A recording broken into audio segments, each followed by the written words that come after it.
You know, after I made the India video, I got a lot of Nepalese people saying, "You made a mistake. Buddha was not born in India. He was born in Lumbini, which is in Nepal." To which many of the Indian subscribers were like, Yeah, but Buddhist texts say he grew up in Kapilavatthu for the first 29 years of his life, which is probably in Piprahawa, which is like a half a mile away from the Nepali border. Lies. Kapilavatthu is most likely in modern-day Tillarakat. Okay, well, even if that was true, it was during the Mahajanapada era. Modern-day Nepal wasn't even established. So does it really count for Nepal? Yes! Yes, it does! yeah, this is kind of a big deal for them.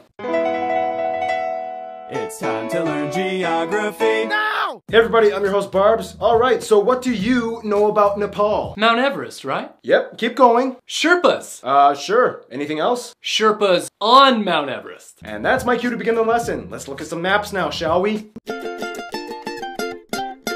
Nepal is often called the roof of the world. About 75% of the entire country is in the highest mountain chain on Earth. This means they have a very interesting civil layout. First of all, the country is landlocked, located in South Asia, sandwiched right in between India and China, locked away predominantly within the Himalayan mountain range. The country is divided into 7 provinces, only 3 of which have actual names, whereas the remaining 4 are just called province with the corresponding number. Some of these provinces have proposed names, but as of 2019, they are not yet official. Number 4 is skipped because they gave Gandaki a name back in 2018 when it used to be Province 4. Wait, so if 4 is gone now, why don't they just switch 5 to 4? Paperwork is hard, plus it might get a new name soon anyway, so why bother? Keep in mind, the province subdivision is relatively new. Up until 2015, they actually had 14 zones, which even though they were displaced, they are still used today for license plates. The capital, Kathmandu, is located in Province 3, although it is not the capital of the province. Hettuada is. The country's largest, busiest, and only international airport is Kathmandu's Tribhuvan International. However, to relieve capacity constraints due to high tourism, work is being done to extend and make 3 more international hubs: Nijgad, Pokhara, and Gautam Buddha Airport. Oh, and keep in mind they have the most dangerous airport in the world at Tenzing Hillary or Lukla Airport, in which the runway runs off a cliff. So basically, if you don't build up enough momentum and become airborne, you free fall to your death.